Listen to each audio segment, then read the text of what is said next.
ਵਾਹਿਗੁਰੂ ਵਾਹਿਗੁਰੂ ਵਾਹਿਗੁਰੂ ਵਾਹਿਗੁਰੂ ਵਾਹਿਗੁਰੂ ਵਾਹਿਗੁਰੂ ਵਾਹਿਗੁਰੂ ਵਾਹਿਗੁਰੂ ਵਾਹਿਗੁਰੂ ਵਾਹਿਗੁਰੂ ਵਾਹਿਗੁਰੂ ਵਾਹਿਗੁਰੂ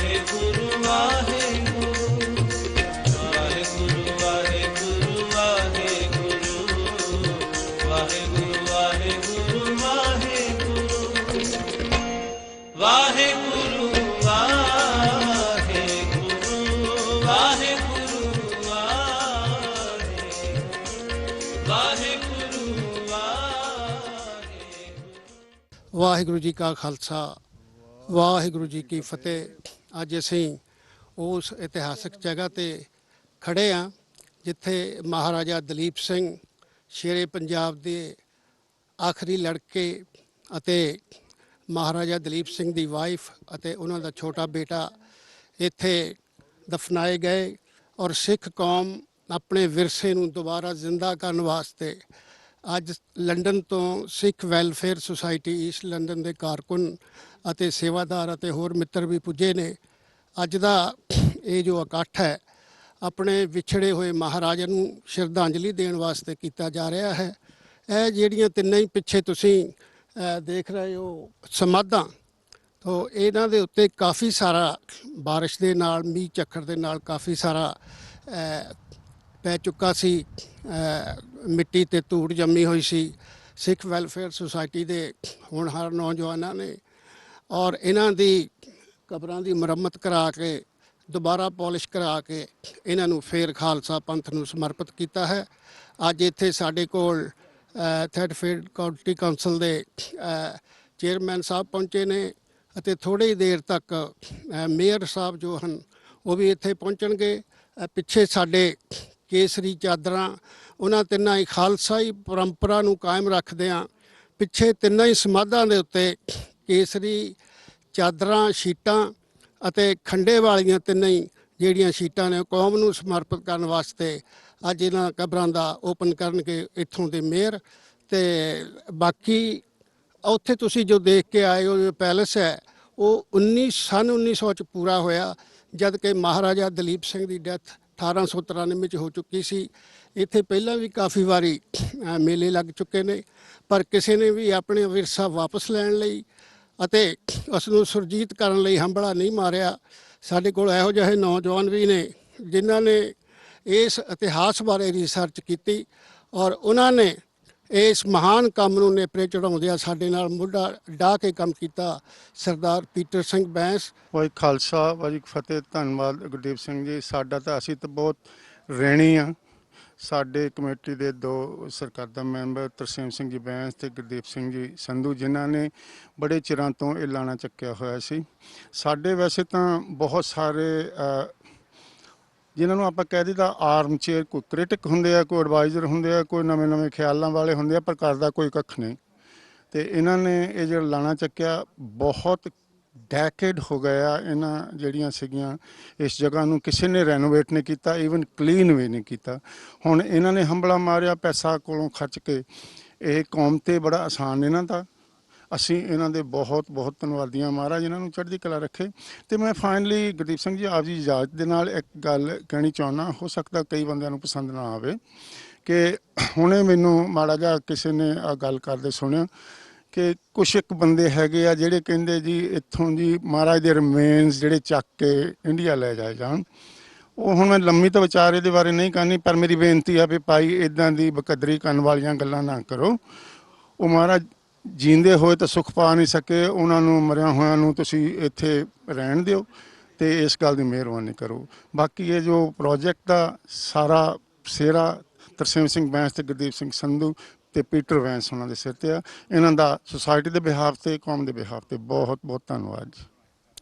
ਬਹੁਤ ਧੰਨਵਾਦ ਸਰਦਾਰ ਸਤਨਾਮ ਸਿੰਘ ਜੀ ਸੰਧੂ। ਤੇਰਾ ਸਬਰ ਜੇ ਵੇਖਣਾ ਚਾਹੇ ਕੋਈ, ਉਹਦਾ ਇਸ ਤਰ੍ਹਾਂ ਭਰਮ ਮਿਟਾ ਦੇਵੀਂ, ਡਾਂਗਾਂ ਗੁਰੂ ਕੇ ਬਾਗ ਵਿੱਚ ਖਾਧੀਆਂ ਜੋ, ਲਾਸਾਂ ਪਿੰਡੇ ਦੇ ਉੱਤੇ ਵਿਖਾ ਦੇਵੀਂ। ਤੇਰਾ ਸਬਰ ਜੇ ਵੇਖਣਾ ਚਾਹੇ ਕੋਈ, ਉਹਦਾ ਇਸ ਤਰ੍ਹਾਂ ਭਰਮ ਮਿਟਾ ਦੇਵੀਂ, ਡਾਂਗਾਂ ਗੁਰੂ ਕੇ ਬਾਗ ਵਿੱਚ ਖਾਧੀਆਂ ਜੋ, ਲਾਸ਼ਾਂ ਪਿੰਡੇ ਦੇ ਉੱਤੇ ਦਿਖਾ ਦੇਵੀਂ। ਹੰਝੂ ਚਾਰ ਜੇ ਕੇਰ ਨਾ ਚਾਹੇ ਕੋਈ, ਤੇਰੀ ਚੰਦ ਵਰਗੀ ਕਿਸਮਤ ਸੜੀ ਉੱਤੇ, ਉਹਨੂੰ ਹਾਲ ਦਲੀਪ ਦਾ ਦੱਸ ਦੇਵੀਂ, ਕਰਕੇ ਖੜਾ ਰਣਜੀਤ ਦੀ ਮੜੀ ਉੱਤੇ। ਤੋ ਮੈਂ ਬਹੁਤ ਹੀ ਸਤਿਕਾਰਯੋਗ ਡਾਕਟਰ ਚਾਨਣ ਸਿੰਘ ਜੀ ਸਿੱਧੂ ਸਾਡੇ ਸੁਸਾਇਟੀ ਦੇ ਸੀਨੀਅਰ ਨੁਮਾਇੰਦੇ ਨੇ।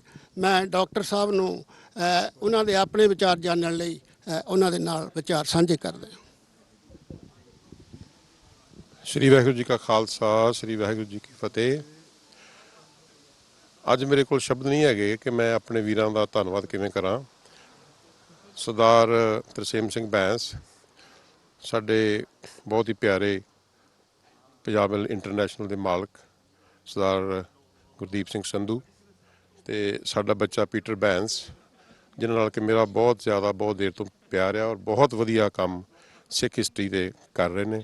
ਔਰ ਇਹਨਾਂ ਨੇ ਬਹੁਤ ਵਧੀਆ ਕੰਮ ਜਿਹੜਾ ਕੀਤਾ ਆ ਔਰ ਸਿੱਖ ਵੈਲਫੇਅਰ ਸੋਸਾਇਟੀ ਵੱਲੋਂ ਔਰ ਸਾਰੀ ਕੌਮ ਵੱਲੋਂ ਮੈਂ ਇਹਨਾਂ ਦਾ ਧੰਨਵਾਦ ਕਰਦਾ ਹਾਂ। ਦੂਸਰਾ, ਮੈਨੂੰ ਇਹ ਜਿਹੜਾ ਕੰਮ ਹੋਇਆ ਬਹੁਤ ਚੰਗਾ ਹੋਇਆ। ਅੱਜ ਹੀ ਮੈਂ ਤਰਸੇਮ ਸਿੰਘ ਹੁਣਾਂ ਨੂੰ ਕਹਿ ਰਿਹਾ ਸੀਗਾ ਕਿ ਇਹਨੂੰ ਆਪਾਂ ਸ਼ੁਰੂਆਤ ਸਮਝੀਏ, ਇਸ ਤੋਂ ਅੱਗੇ ਵੀ ਬਹੁਤ ਕੰਮ ਜਿਹੜਾ ਆ ਇਸ 'ਤੇ ਕਰਨ ਵਾਲਾ ਆ। ਵੈਸੇ ਬੜੀ ਚੰਗੀ ਗੱਲ ਹੈ ਜਿਨ੍ਹਾਂ ਲੋਕਾਂ ਨੇ ਪਹਿਲਾਂ ਕੰਮ ਕੀਤਾ ਆ, ਜਿਵੇਂ ਕਿ ਮਹਾਰਾਜੇ ਦਾ ਬੁੱਤ ਜਿਹੜਾ ਥੈਟਫੋਰਡ ਦੇ ਉੱਥੇ ਲਾਇਆ ਹੋਇਆ ਆ, ਮਿਊਜ਼ੀਅਮ ਵੀ ਆ। ਲੇਕਿਨ ਮੈਂ ਸਮਝਦਾ ਕਿ ਜਿਹੜਾ ਇਹ ਪੈਲੇਸ ਆ ਨਾ, ਇਹਨੂੰ ਵੀ ਮਸਟ ਕਨਵਰਟ ਦਿਸ ਇਨਟੂ ਏ ਸਿੱਖ ਮਿਊਜ਼ੀਅਮ।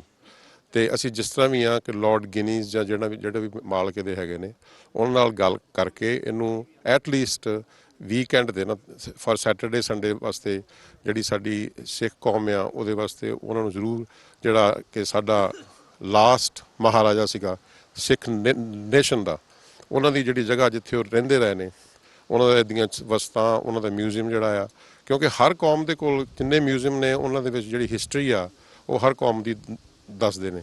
ਮੈਂ ਚਾਹੁੰਦਾ ਕਿ ਅਸੀਂ ਇੱਥੇ ਸਿੱਖ ਹਿਸਟਰੀ ਜਿਹੜੀ ਆ ਇੱਥੇ ਦੱਸੀਏ ਔਰ ਜਿਹੜੇ ਵੀ ਲੋਕ ਇੰਡੀਆ ਤੋਂ ਆਉਣ ਜਾਂ ਅਮਰੀਕਾ ਤੋਂ ਜਾਂ ਕੈਨੇਡਾ ਜਾਂ ਆਸਟ੍ਰੇਲੀਆ ਤੋਂ ਆਲ ਓਵਰ ਦੀ ਵਰਲਡ ਜਿਹੜੇ ਲੋਕ ਆਉਂਦੇ ਆ ਉਹਨਾਂ ਨੂੰ ਪਤਾ ਲੱਗੇ ਔਰ ਸਾਡੀ ਅਗਲੀ ਜਿਹੜੀ ਜਨਰੇਸ਼ਨ ਆ ਉਹਨੂੰ ਵੀ ਪਤਾ ਲੱਗੇ।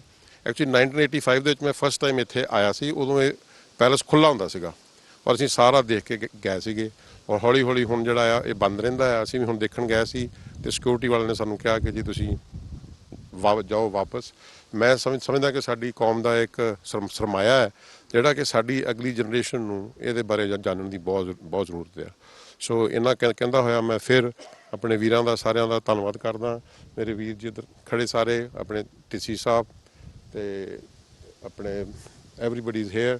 ਸੋ ਇਹਨਾਂ ਨੇ ਸਾਰਿਆਂ ਨੇ ਵੀ ਰਲ ਕੇ ਜਿਹੜਾ ਬੜਾ ਕੰਮ ਕੀਤਾ ਆ ਅਤੇ ਇਹਨਾਂ ਦੇ ਬਿਹਾਫ 'ਤੇ ਔਰ ਸਿੱਖ ਵੈਲਫੇਅਰ ਸੋਸਾਇਟੀ ਦੇ ਬਿਹਾਫ 'ਤੇ ਵਾਹਿਗੁਰੂ ਜੀ ਕਾ ਖਾਲਸਾ, ਵਾਹਿਗੁਰੂ ਜੀ ਕੀ ਫਤਿਹ। ਮੈਂ ਡਾਕਟਰ ਚਾਨਣ ਸਿੰਘ ਜੀ ਸਿੱਧੂ ਦਾ ਸਿੱਖ ਵੈਲਫੇਅਰ ਸੁਸਾਇਟੀ ਵੱਲੋਂ ਹਾਰਦਿਕ ਰਿਣੀ ਹਾਂ।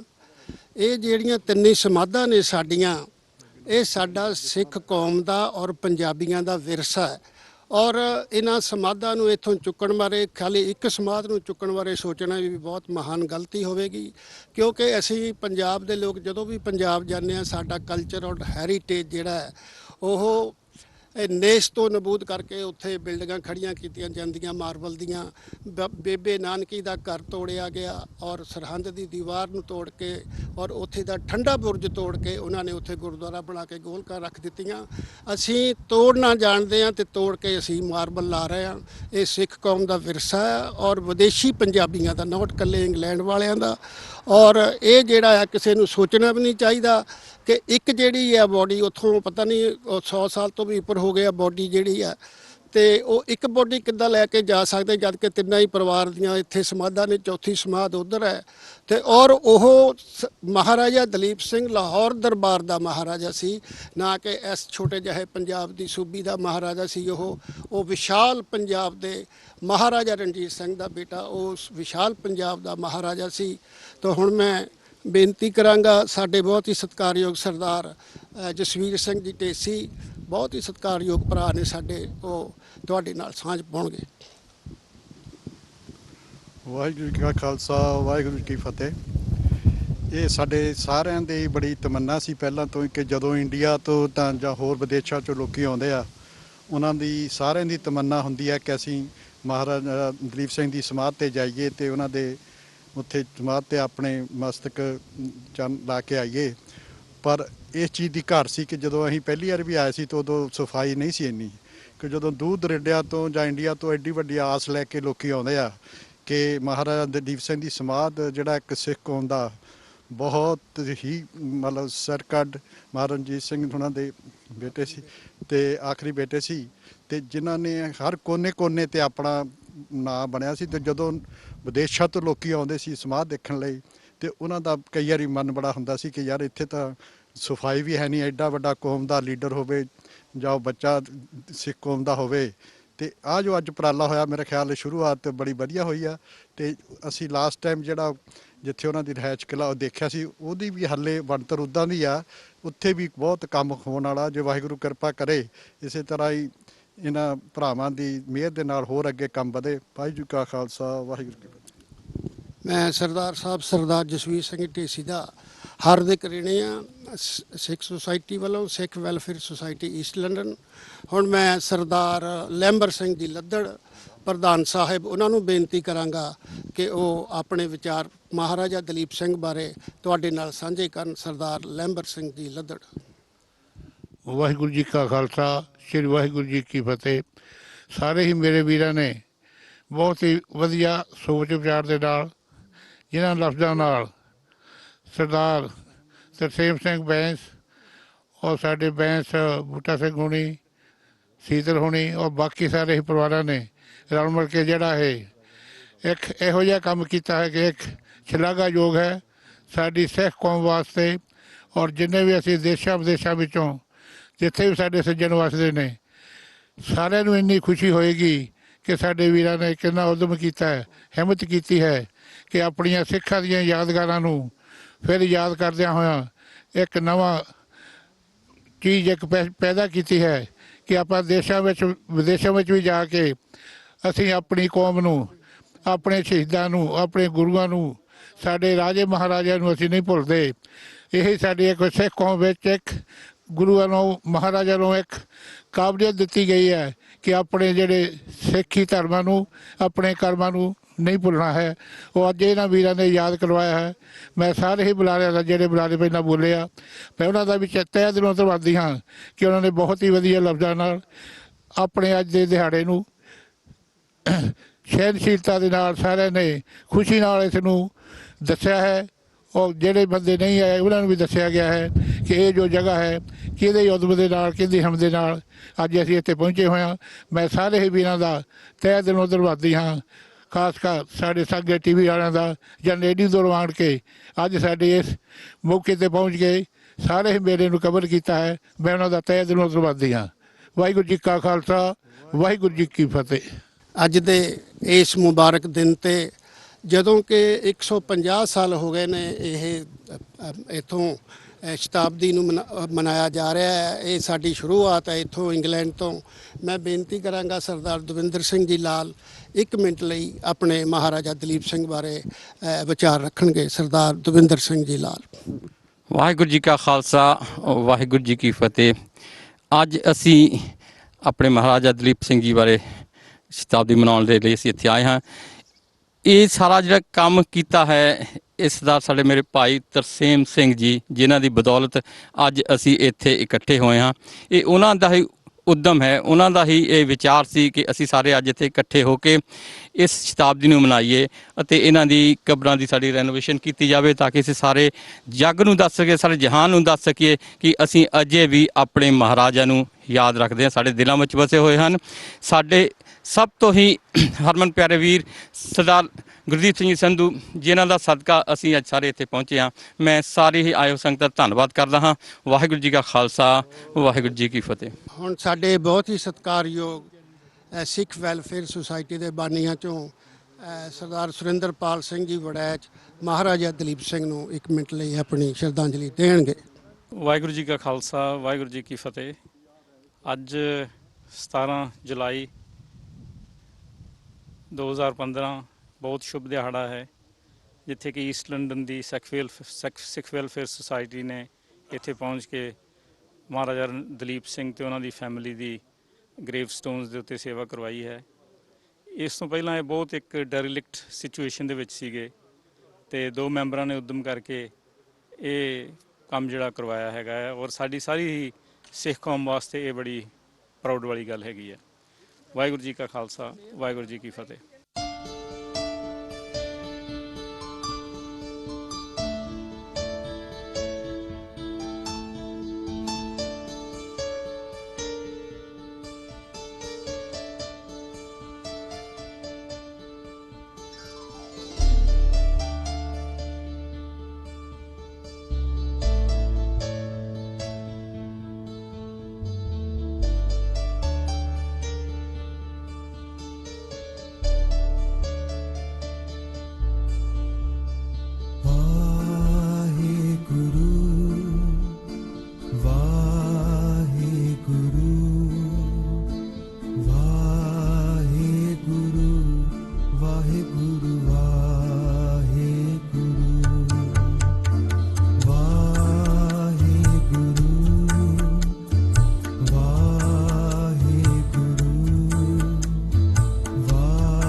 Citizens, draw near and hearken unto these words.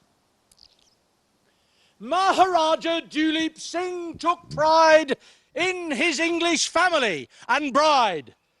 This most honourable of men lived right here in Elveden. He made this estate to grow 150 years ago. With a gun, he was grand, the 4th best shot in his adopted land. With wife and children, he was blessed. Here Maharani and son do lie at rest. What does being here entail? Restored gravestones to unveil. The Sikh Welfare Society, East London, and Mr. Terseem Singh Baines of the Emperor Group will now make a presentation to the Mayoress.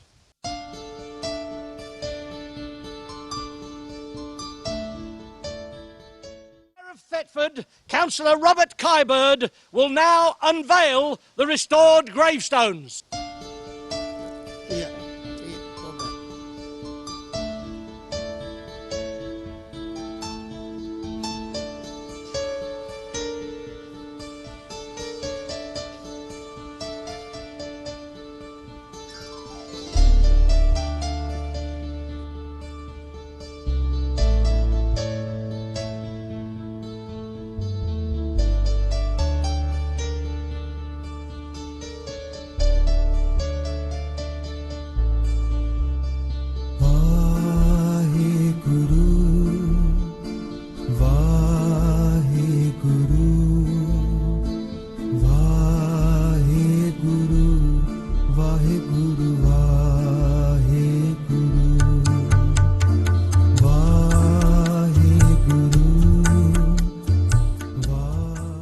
Thank everybody for coming today. It's really good to see these gravestones restored to their glory. And some of you may not know, but when Maharaja was buried here, it was the gamekeepers who carried his coffin, and one of those was my great-great-grandfather. And he's buried the other side of the church. So it's very much a homecoming and a renewal of bonds between local people and the Sikh community. So thank you all for coming.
ਆਪਾਂ ਹੁਣ ਪਹੁੰਚੇ ਹੈਗੇ ਬਲੋ ਨੋਟਨ church ਦੇ ਵਿੱਚ, ਜਿਹਦੇ ਵਿੱਚ ਦਲੀਪ ਸਿੰਘ, ਮਹਾਰਾਜਾ ਦਲੀਪ ਸਿੰਘ ਦੇ ਛੋਟੇ ਬੇਟੇ ਫੈਡਰਿਕ, ਜਿਨ੍ਹਾਂ ਦੀ ਇੱਥੇ ਸਟੇਟ ਵੀ ਹੈਗੀ ਸੀ, ਤਾਂ ਉਹਨਾਂ ਦੇ ਨਾਮ 'ਚ ਇੱਥੇ ਚਰਚ ਬਣਿਆ ਸੀ। ਤਾਂ ਅੱਜ ਸਾਡੇ ਨਾਲ ਮਿਸਟਰ ਭਾਟੀਆ ਜੀ ਹੈਗੇ ਆ, ਜੋ ਤੁਹਾਨੂੰ ਮਾੜੀ ਹਿਸਟਰੀ ਦੱਸੋਗੇ ਮਹਾਰਾਜਾ ਦਲੀਪ ਸਿੰਘ ਦੇ ਜੋ ਛੋਟੇ ਬੇਟੇ ਸੀ, ਉਹਨਾਂ ਦੀ ਕੀ ਹਿਸਟਰੀ ਸੀ, ਕਿੱਥੋਂ ਪਹੁੰਚੇ ਗਏ ਸੀ, ਤਾਂ ਕੀ ਉਹਨਾਂ ਦੀ ਪਿੱਛੇ ਰਾਜ਼ ਹੈਗਾ ਸੀ ਇੱਥੇ ਆਉਣ ਦਾ। ਭਾਜੀ ਤੁਸੀਂ ਮਾੜੀ ਜਾਣਕਾਰੀ ਦੇ ਸਕਦੇ ਜੀ। ਹਾਂਜੀ, ਤੁਹਾਨੂੰ ਪਤਾ ਹੈ ਕਿ ਮਹਾਰਾਜਾ ਦਲੀਪ ਸਿੰਘ ਦੇ 8 ਬੱਚੇ ਸੀਗੇ। 6 ਬੱਚੇ ਪਹਿਲੀ ਵਹੁਟੀ ਤੋਂ, 2 ਬੱਚੇ ਦੂਜੀ ਵਹੁਟੀ ਤੋਂ, ਤੇ ਫਰੈਡਰਿਕ ਜਿੱਥੇ ਅਸੀਂ ਖਲੋਤੇ ਪਏ ਹਾਂ, ਜਿਹੜਾ ਚਰਚ ਹੈ ਜਿੱਥੇ ਉਹਨਾਂ ਦੀ ਲਾਸ਼ ਹੈ, ਉਹ ਪਹਿਲੀ ਵਹੁਟੀ ਦੇ ਬੱਚੇ ਸੀ, ਇਹਨਾਂ ਦਾ ਛੋਟਾ ਮੁੰਡਾ। ਸੋ ਜਦੋਂ ਮਹਾਰਾਜਾ ਦਲੀਪ ਸਿੰਘ ਦੀ ਡੈਥ ਹੋਈ ਤੇ ਪ੍ਰਿੰਸ ਫਰੈਡਰਿਕ ਆਪ ਪੈਰਿਸ ਗਏ, ਆਪਣੀ ਪਿਓ ਦੀ ਲਾਸ਼ ਲੈ ਕੇ ਵਾਪਸ ਆਏ, ਇੱਥੇ ਆਏ ਤੇ ਇੱਥੇ ਜ਼ਮੀਨ 'ਚ ਪਾਈ ਉਹਨਾਂ ਨੇ ਲਾਸ਼। ਫਰੈਡਰਿਕ ਪਤਾ ਨਹੀਂ ਉਹਨਾਂ ਨੂੰ ਪੰਜਾਬੀ ਵਗੈਰਾ ਆਉਂਦੀ ਸੀ ਕਿ ਨਹੀਂ, ਪਰ ਉਹ ਬਿਲਕੁਲ ਅੰਗਰੇਜ਼ ਬਣ ਗਏ ਸੀ। ਔਰ ਇੱਥੇ ਦੇ ਜਿਹੜੇ ਲੋਕਲ ਲੋਕ ਨੇ ਬੜੇ ਅਫੈਕਸ਼ਨੇਟਲੀ ਨਾਲ ਇਹਨਾਂ ਨੂੰ ਯਾਦ ਕਰਦੇ ਨੇ। ਫਰੈਡਰਿਕ ਆਪ ਈਟਨ ਕਾਲਜ ਗਏ ਸੀ। ਈਟਨ ਬੜਾ ਮਸ਼ਹੂਰ ਬੋਰਡਿੰਗ ਸਕੂਲ ਹੈ ਇਸ ਮੁਲਕ ਵਿੱਚ, ਤੁਹਾਨੂੰ ਪਤਾ ਹੈ, ਜਿਸ ਤਰ੍ਹਾਂ ਇੰਡੀਆ 'ਚ ਦੂਨ ਸਕੂਲ ਹੈਗਾ, ਇੱਥੇ ਈਟਨ ਹੈਗਾ, ਈਟਨ ਤੇ ਹੈਰੋ ਇੱਥੇ ਹੈਗੇ, ਤੇ ਫਰੈਡਰਿਕ ਈਟਨ ਗਏ ਸੀ। ਇੱਕ ਬੜੀ ਦਿਲਚਸਪ ਦੀ ਗੱਲ ਹੈਗੀ ਹੈ ਕਿ ਸਾਰੇ ਜਿਹੜੇ ਬੱਚੇ ਸੀ ਮਹਾਰਾਜਾ ਦਲੀਪ ਸਿੰਘ ਦੇ, ਇਹਨਾਂ ਦੇ ਕੋਈ ਬੱਚੇ ਨਹੀਂ ਹੋਏ। ਕਈ ਕਹਿੰਦੇ ਨੇ ਕਿ ਪਤਾ ਨਹੀਂ ਹਿਸਟਰੀ 'ਚ ਕੋਈ ਖਾਸ ਗੱਲ ਹੋਈ। ਕਈ ਕਹਿੰਦੇ ਨੇ ਕਿ ਜਦੋਂ ਇਹ ਜੰਮੇ ਸੀ ਸਭ ਨੂੰ ਕੈਸਟ੍ਰੇਟ ਕੀਤਾ ਗਿਆ ਬਾਏ ਆਰਡਰ ਆਫ ਗਵਰਨਮੈਂਟ, ਕਿਉਂਕਿ ਅੰਗਰੇਜ਼ਾਂ ਨੂੰ ਡਰ ਸੀ ਕਿ ਕੋਈ ਐ ਨਾ ਹੋਏ ਕਿ ਕੋਈ ਜ਼ਿੰਦਾ ਰਹੇ ਜੋ ਕਹੇ ਕਿ ਸਾਨੂੰ ਵਾਪਸ ਦਿਓ ਆਪਣਾ ਪੰਜਾਬ। ਤਾਂ ਇਹਨਾਂ ਦੀ ਸਟੇਟ ਹੈਗੀ ਸੀ, ਤੇ ਕਹਿੰਦੇ ਸੀ ਤਕਰੀਬਨ 17,000 ਏਕੜ ਦੀ ਸਟੇਟ ਸੀ, ਤੇ ਪੰਜਾਬ ਤੋਂ ਜੋ ਅੱਗੇ ਜੋ ਇਹਨਾਂ ਦੀ ਪਿੱਛੇ ਸਟੇਟ ਸੀ, ਉਹਨਾਂ ਦਾ ਤੁਹਾਨੂੰ ਕੀ ਜਾਣਕਾਰੀ ਹੈ, ਦੱਸ ਸਕਦੇ ਸਾਨੂੰ? ਇਸ ਤਰ੍ਹਾਂ ਹੈ ਜੀ ਕਿ ਜਦੋਂ ਮਹਾਰਾਜਾ ਦਲੀਪ ਸਿੰਘ ਇੱਥੇ ਆਏ ਤੇ ਈਸਟ ਇੰਡੀਆ ਕੰਪਨੀ ਜਿਹੜੀ ਸੀ, ਉਹਨਾਂ ਨੇ ਕਿਹਾ ਕਿ ਤੁਹਾਨੂੰ ਅਸੀਂ 50,000 ਤੇ 60,000 ਪਾਉਂਡ ਐਨੂਅਲੀ ਸਾਲ ਦੀ ਤੁਹਾਨੂੰ ਪੈਨਸ਼ਨ ਦੇਵਾਂਗੇ। ਝੂਠ ਬੋਲਿਆ, ਕਿਉਂਕਿ ਜਦੋਂ ਇੱਥੇ ਆਏ ਉਹਨਾਂ ਨੂੰ ਅੱਧਾ ਮਿਲਿਆ, 20,000 ਪਾਉਂਡ, 20-30,000 ਪਾਉਂਡ ਦੇ ਕਰੀਬ। ਤੇ ਸਾਰੀ ਜ਼ਿੰਦਗੀ ਉਹ ਕਹਿੰਦੇ ਗਏ ਕਿ ਮੈਨੂੰ ਤੁਸੀਂ ਚੁਰਾਈ ਕੀਤੀ ਹੈ, ਤੁਸੀਂ ਧੋਖੀਬਾਜ਼ੀ ਦਿੱਤੀ ਹੈ ਮੈਨੂੰ, ਔਰ ਤੁਸੀਂ ਪ੍ਰੋਮਿਸ ਫੁਲਫਿਲ ਨਹੀਂ ਕੀਤਾ। ਜਿਹੜਾ ਇਹਨਾਂ ਨੂੰ ਸਟੇਟ 'ਚ ਦਿੱਤਾ ਸੀ 17,000 ਏਕੜ ਦਾ, ਐਲਵਰਡਨ ਜਿਹਨੂੰ ਕਹਿੰਦੇ ਨੇ, ਐਲਵਰਡਨ ਹਾਲ, ਲੜਾਈ ਇਹਨਾਂ ਦੀ ਹੁੰਦੀ ਗਈ ਈਸਟ ਇੰਡੀਆ ਕੰਪਨੀ ਦੇ ਨਾਲ। ਕਹਿੰਦੇ ਗਏ ਕਿ ਮੈਨੂੰ ਪੂਰੀ ਆਪਣੀ ਪੈਨਸ਼ਨ ਦਿਓ, ਨਹੀਂ ਦਿੱਤੀ। ਈਸਟ ਇੰਡੀਆ ਕੰਪਨੀ ਤੇ ਬ੍ਰਿਟਿਸ਼ ਗਵਰਨਮੈਂਟ ਨੇ ਫਿਰ ਗੁੱਸੇ 'ਚ ਸਾਰਾ ਕੌਨਫਿਸਕੇਟ ਕੀਤਾ ਔਰ ਕੁਛ ਨਹੀਂ ਦਿੱਤਾ। ਮਹਾਰਾਜਾ ਦਲੀਪ ਸਿੰਘ ਜਦੋਂ ਮਰੇ ਫਰਾਂਸ ਵਿੱਚ, ਗਰੀਬ ਮਰੇ, ਕੁਛ ਨਹੀਂ ਰਿਹਾ ਇਹਨਾਂ ਦਾ। ਇਹ ਜ਼ਰੂਰ ਸੀ ਕਿ ਇਹਨਾਂ ਦੇ ਜਿਹੜੇ ਬੱਚੇ ਸੀ ਉਹਨਾਂ ਨੂੰ ਸਭ ਨੂੰ ਪੈਨਸ਼ਨ ਦਿੱਤੀ ਸੀ, ਛੋਟੀਆਂ ਪੈਨਸ਼ਨ। ਪਰ ਮਹਾਰਾਜਾ ਦਲੀਪ ਸਿੰਘ ਦੇ ਨਾਲ ਜਿਹੜੀ ਧੋਖੇਬਾਜ਼ੀ ਕੀਤੀ ਹੈ ਕੋਹਿਨੂਰ ਤੋਂ ਲੈ ਕੇ ਅੱਗੇ, ਉਹ ਅਜੇ ਤੱਕ ਲੋਕਾਂ ਨੂੰ ਯਾਦ ਹੈ। ਇਹ ਯਾਦਗਾਰ ਜੋ ਹੈਗੀ ਆ ਮਹਾਰਾਜਾ ਦਲੀਪ ਸਿੰਘ ਦੀ, ਉਹਨੇ ਬੱਚਿਆਂ ਦੀ, ਤੁਹਾਡੇ ਮਨ 'ਚ ਇਹ ਨਹੀਂ ਲੱਗਦਾ ਸ਼ਾਇਦ ਸਾਡੀ ਆਪਣੀ ਸਿੱਖ ਕਮਿਊਨਿਟੀ ਮੱਝ ਚੇਤਾ ਭੁੱਲ ਗਿਆ ਹੈਗਾ, ਤਾਂ ਇਹਦੀ ਹੁਣ ਯਾਦਗਾਰ ਵਾਪਸ ਲੈ ਕੇ ਆਉਣ ਵਾਸਤੇ ਸਾਡਾ ਵੀ ਕੋਈ ਫਰਜ਼ ਬਣਦਾ ਨੂੰ ਕੁਛ ਵਾਪਸ, ਜਿੱਦਾਂ ਅੱਜ ਵੀ ਫੰਕਸ਼ਨ ਹੋ ਰਿਹਾ ਹੈਗਾ, ਇਹ ਵਿੱਚ ਖੋਜ ਕਰੀਏ, ਪਤਾ ਕਰੀਏ ਕੀ ਹੋਇਆ ਸੀ ਸਾਡੇ ਹਿਸਟਰੀ ਦੇ ਵਿੱਚ। ਸੋ ਉਹਦੇ ਬੱਚਿਆਂ ਨੂੰ ਵੀ ਪਤਾ ਲੱਗੇ ਸਾਡੀ ਹਿਸਟਰੀ ਜੋ ਮਹਾਰਾਜਾ ਤੱਕ ਹੈਗੀ ਸੀ ਉਹ ਕਿੱਥੇ ਗਈ ਹੈਗੀ ਤੇ ਕਿੱਥੋਂ ਆਉਣ ਵਾਲੀ ਹੈਗੀ ਆ। ਹਾਂਜੀ, ਸਭ ਪੰਜਾਬੀਆਂ ਨੂੰ ਹੋਣਾ ਚਾਹੀਦਾ ਹੈ, ਕਿਉਂਕਿ ਜੋ ਕੁਛ ਹੋਇਆ ਪੰਜਾਬ 'ਚ, ਇੰਨੀ ਖਾਸੀ ਕਿੰਗਡਮ ਸੀ ਪੰਜਾਬ ਦੀ, ਇੰਨੀ ਮਹਾਰਾਜਾ ਰਣਜੀਤ ਸਿੰਘ ਨੇ ਜਿਹੜੀ ਸ਼ੁਰੂ ਕੀਤੀ ਸੀ, ਸਭ ਨੂੰ ਪਤਾ ਹੋਣਾ ਚਾਹੀਦਾ, ਸਿੱਖਾਂ ਨੂੰ ਖਾਸ ਕਰਕੇ, ਕਿ ਪੰਜਾਬੀਆਂ ਨੂੰ ਵੀ ਹੋਣਾ ਚਾਹੀਦਾ ਕਿ ਇਹ ਸਾਡੀ ਹਿਸਟਰੀ ਸੀ। ਤੁਹਾਨੂੰ ਪਤਾ ਹੈ ਕਿ ਪੰਜਾਬ ਇੰਨਾ ਅਮੀਰ ਮੁਲਕ ਸੀ, ਲੋਕੀ ਕਹਿੰਦੇ ਨੇ ਕਿ ਲੰਡਨ ਦੀ ਜਿਹੜੀ ਮਸ਼ਹੂਰ ਆਕਸਫੋਰਡ ਸਟਰੀਟ ਹੈਗੀ ਹੈ, ਆਕਸਫੋਰਡ ਸਟਰੀਟ ਪੰਜਾਬ ਦੇ ਪੈਸਿਆਂ ਤੋਂ ਬਣੀ ਹੈ। ਸਾਰਾ ਪੰਜਾਬ ਦਾ ਪੈਸਾ ਲਿਆਏ ਅੰਗਰੇਜ਼, ਔਰ ਆਕਸਫੋਰਡ ਸਟਰੀਟ ਤੁਹਾਡੇ ਮਸ਼ਹੂਰ ਦੁਕਾਨਾਂ, ਮਸ਼ਹੂਰ ਬਿਲਡਿੰਗਸ ਹੈਗੀਆਂ ਨੇ, ਉਹ ਸਾਰੇ ਪੰਜਾਬ ਦੇ ਪੈਸੇ 'ਤੇ ਬਣੀਆਂ। ਤਾਂ ਇੱਥੇ ਦੀ ਜੋ ਸਟੇਟ ਹੈ ਲੋਕਲ ਫਰੈਡਰਿਕ ਦੀ ਸੀ, ਉਹ ਫਰੈਡਰਿਕ ਦੇ ਬਾਅਦ ਉਹ ਕਿੱਥੇ ਗਈ ਸੀ, ਜੋ ਹਲੇ ਹੈ ਜਾਂ ਅੱਗੇ ਬਣ ਦਿੱਤੀ ਗਈ ਸੀ? ਨਹੀਂ ਜੀ, ਫਰੈਡਰਿਕ ਦੀ estate ਨਹੀਂ ਸੀ, ਇਹਨਾਂ ਨੇ ਰੈਂਟ ਕੀਤਾ ਸੀ, 20 ਸਾਲ ਰੈਂਟ ਕੀਤਾ ਸੀ, ਤੇ ਜਦੋਂ ਉਹ ਖਤਮ ਹੋਏ ਤੇ ਫਿਰ ਉਹ ਵਾਪਸ ਚਲੀ ਗਈ ਜਿੱਥੇ ਜਾਣੀ ਸੀ।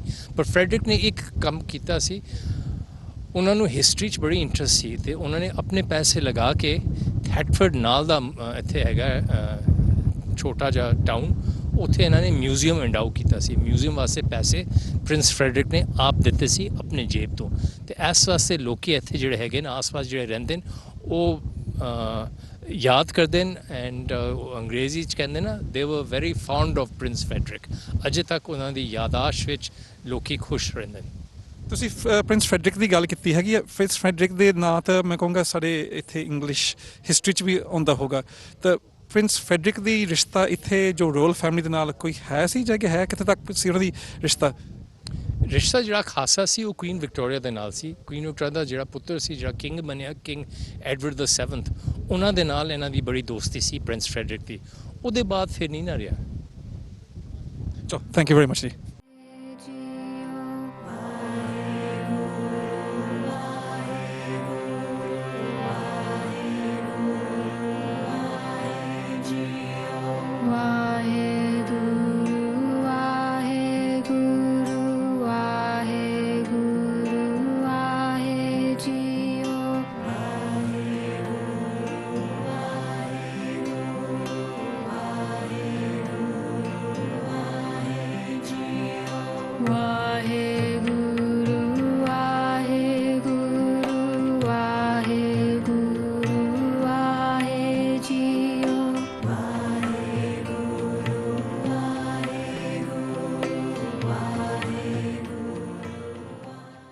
All good citizens, draw near and hearken unto these words.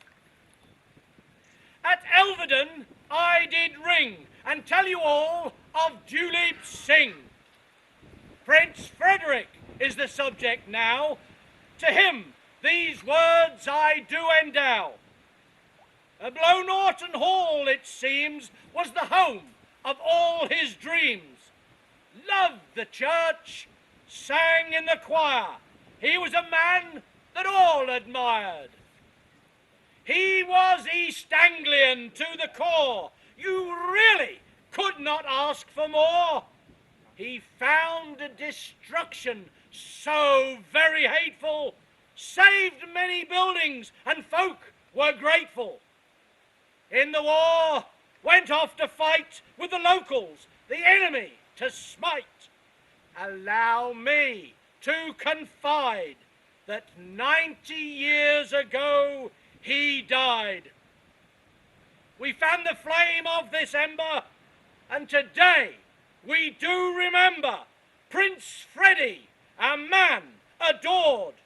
Here he lies, his grave restored.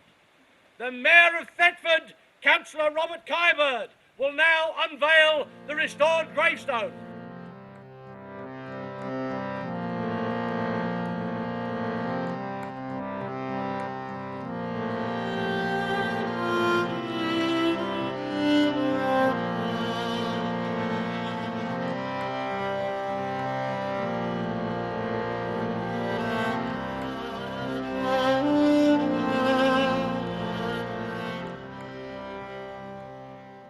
Prince Frederick Duleep Singh lies in this quiet English country churchyard of St Andrew Blow Norton by the Little Ouse River in Norfolk, but near the Suffolk border and far from his ancestral home, the Punjab, within what we now call India. Blow may mean near the river, but perhaps blue, after the woad historically grown locally and used to dye clothing. Prince Frederick Duleep Singh, said to be known by the ordinary local population as Prince Freddie, was probably the most notable person to ever live in Blow Norton, although earlier residents of Blow Norton Hall may question this assertion. Although a son of the late Maharaja and Maharani of Lahore in the Punjab, he was born in London, and Prince Frederick lived for almost all his life in rural East Anglia. The magnificent New English home given to Maharaja Duleep Singh when he was exiled from the Punjab is just a few miles away at Elvedon, just over the border in Suffolk. Prince Frederick spent the last 20 years of his life living at Blow-Norton Hall, but had earlier lived elsewhere in Norfolk at Breckles Hall and Old Buckingham Hall. Old Blow-Norton Hall, Joe, lies just over there. Despite his historic background, Prince Frederick could be described as almost a typical English gentleman of his time and the culture of the later 19th century and earlier 20th century, with a lifestyle sustained by a private income provided by the Indian Office of £2,000 per annum. Prince Frederick was naturally a cultured and well-educated man, but what else would you expect of somebody educated at Eton and Magdalen College, Cambridge, where he read history and gained both a BA and an MA. The Prince's father may have pursued political aspirations for part of his life, but Prince Frederick was a staunch monarchist, even hanging a portrait of East Anglian Puritan hero Oliver Cromwell upside down in his lavatory in Blow-Norton Hall. Prince Frederick served firstly in the Suffolk Yeomanry and subsequently in the Norfolk Yeomanry between 1893 and 1919. During the First World War, serving for 2 years in France and rising to the rank of Major. Prince Frederick was deeply interested in archaeology, contributing articles to various periodicals, and became a fellow of the Society of Antiquarians. Some of his collection are held locally in Thetford, particularly at the ancient house which he gave to Thetford, and also in Norwich. However, there are collections elsewhere, including Jacobite and Stuart relics, to be found in Inverness, where nearby lies the infamous battlefield of Culloden. Prince Frederick's father reverted to Sikhism, if he ever left it, from a period as an Anglican, but Prince Frederick happily continued to worship as an Anglican. This would explain his grave here and the memorial inside this church. Apparently, he would walk down from the hall to the church on Sunday mornings in a chalk-striped suit, complete with hat and stick. However, I must mention that although only the foundations remain, which I have visited, Prince Frederick did erect a Sikh temple in a wood close to Blow-Norton Hall. Prince Frederick designed the striking war memorial that you pass as you enter and leave this churchyard. Prince Frederick was also very active in work to restore, but not change, unlike some fellow Victorians, some of Norfolk's rich legacy of parish churches, including Sir Peter Hungate, Norwich, and St Swithin's, Norwich, which is now the Norwich Arts Centre, and most notably the famous Wymondham Abbey. It is with great respect and privilege that I now rededicate this headstone to the cherished memory of Prince Frederick Victor Duleep Singh, MVO, TD, FSA, born 23rd January 1968 and who died on the 15th of August. It's been a great pleasure to welcome you all here today and to renew your acquaintanceship with our most famous son.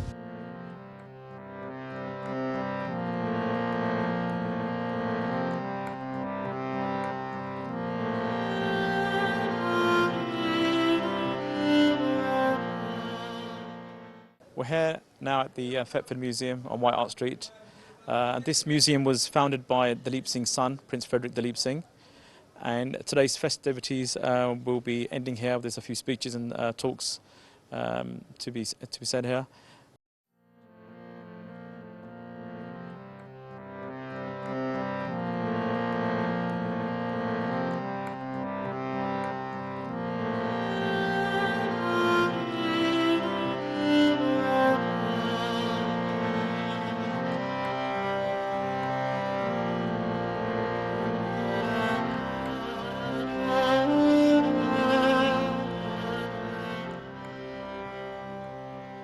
This is part of the collection in the Ancient House Museum at Thetford, all to do with the late Maharaja Duleep Singh. You have his Bible, what was given to him in India by Dalhousie. You have the conical, a replica of the conical diamond. The original diamond was a natural diamond and much bigger, and he wore it as an amulet in India on his arm. It was only when it was brought over to this country that it was cut like that for the crown jewels in England. This is a photograph album, and also there's some photographs of him, and there's an iconic one of the two daughters of Duleep Singh with their horses, and there's a cup there which was given to him, well, given to Prince Frederick, Duleep Singh's second son, by the yeomanry. And these coat of arms, which is very hard to see, which is carved in wood. And the actual design was designed by Prince Albert, the husband of Queen Victoria.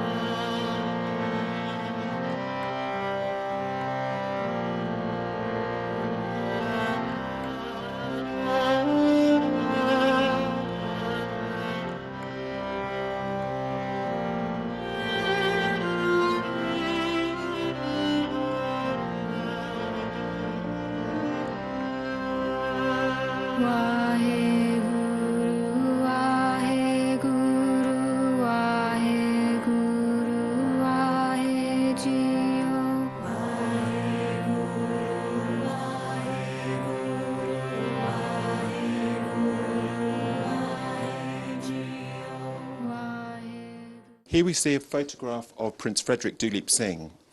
Prince Frederick was the benefactor of the ancient house. He gave the building to be used as a museum to the people of Thetford.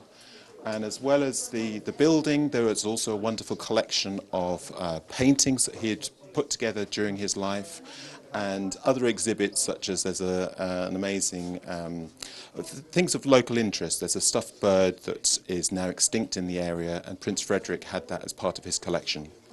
He was very interested in local history and collecting, and his home at Blow Norton Hall was a great treasure house of local exhibits. So the Ancient House Museum has its Duleep Singh collection from Prince Frederick. The library has Duleep Singh collections, and also the Norfolk Record Office has a Duleep Singh collection, all testament to the generosity of this man, Prince Frederick Duleep Singh. And Prince Frederick was a son of the Maharaja Duleep Singh, and here we have the family tree for Duleep Singh. The portraits of Duleep Singh painted by Queen Victoria's court artist Winterhalter, and his two wives, and from his first wife, Maharani Bamba, who is buried, and the headstone is at Elverdon Churchyard. There were 6 children, and Prince Frederick Victor was the second son from the family. And his mother, Maharani Bamba, and wife of Maharaja Duleep Singh, and then Maharaja Duleep Singh's mother, Maharani Jind Kaur, last wife of Maharaja Ranjit Singh. And here we have the memorial stone for Maharani Jind Kaur, which was recently put in place in the museum here for people to see. We also have here a Bible that was given to the teenage Duleep Singh when he left India in the 1850s, and it was a gift from Lord Dalhousie, who was the Governor General of India. And in exchange, there was a portrait painted of the young Duleep Singh by George Beechey, which was became part of the Dalhousie estate. We have here a photograph album, family photograph album, that was owned by Prince Frederick Duleep Singh, and you can see shown in the pages open here, there's a photograph of his mother, Maharani Bamba, and also his brothers and sisters. Prince Edward Albert Alexander is the grave at Elverdon, the 13-year-old boy who died in his youth, and then his three sisters, Sophia, Catherine and Bamba. The silver cup is a gift to Prince Frederick Duleep Singh for the Norfolk Yeomanry, and Prince Frederick was a great military man, and we have other examples in the museum collection here of his uniform and other examples to show that he was a proud military man. And our exhibition through here is all about the First World War and Thetford's links to the First World War, and we have a little section here about Prince Frederick Duleep Singh. In this display case here, we see a few examples of items relating to Prince Frederick's military costume, his ammunition pouch, and there's some spurs as well that were his. And here we see some wonderful exhibits. These are clothes brushes which have FDS, Frederick Duleep Singh's initials, cut into them. And above them we've got some photographs of his sister Princess Sophia, who served as a nurse during the First World War. And behind those photographs is a sari that was worn by Princess Sophia as well. And I don't know if you can see it, but in the bottom of this display case, we have a little diorama which shows Prince Frederick Duleep Singh, and then his tent, which has the coat of arms, the Duleep Singh coat of arms portrayed on it. And this was something that one of our volunteers at the museum made for us.